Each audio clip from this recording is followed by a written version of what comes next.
Баршаңызға сәлем достар. Бүгін сіздермен өте керемет болып шығатын булочкалардың рецептімен бөлісетін боламын. Ал ендеше біз жасап бастаймыз. Ыдысымызға жылы сүтімізді құйып аламыз. Оның үстіне қантымызды, ашытқымызды, тұзымызды саламыз. Бір жұмыртқаны жарып салып, венчиктің көмегімен араластырамыз.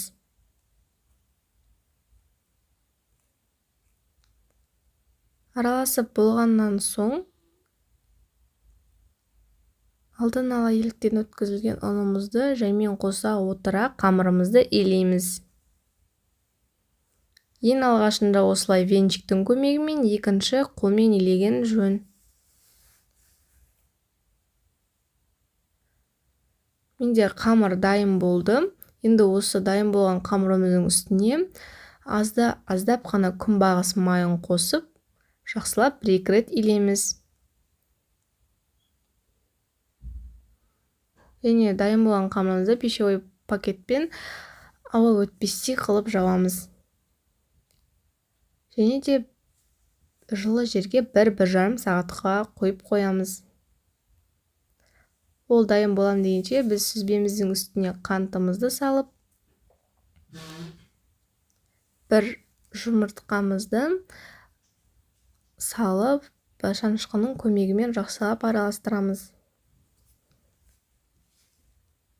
Және оны бағанағы сүзбеміздің үстіне қосып, жақсылап шанышқымен араластырамыз.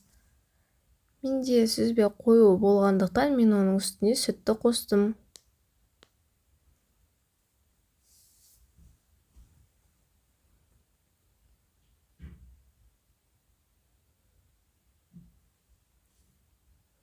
Және осылай ол сұйық болды.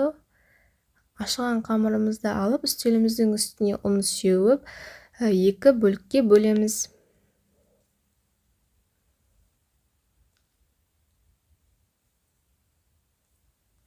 Және де осылай кішкентай бөлшектерге бөліп шығамыз.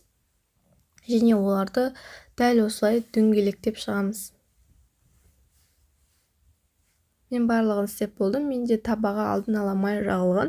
Осылардың үстіне булочкаларымыздың қамырларын осылай орналастырып шығамыз. Пищевой пакетпен 15 минутқа жауып қоямыз. 15 минут тұрған қамырымызды осылай стаканның көмегімен ойып шығамыз. Осылай стаканмен және қолмен кішкене көмектесіп жібереміз. Бағанағы сүзбелерімізді ортасына үлкен қасықпен құямыз.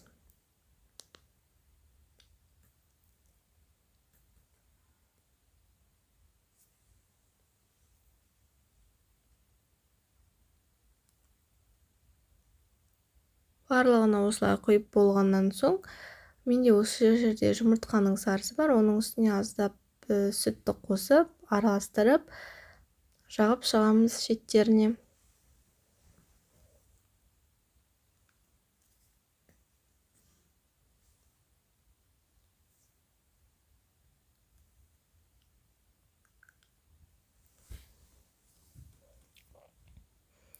Осылай 180 градуста 20 минут пісіріп аламыз. Булочка өте керемет жұмсақ болып шықты. Сіздер де жасап көріңіздер, бәріңізге ас болсын.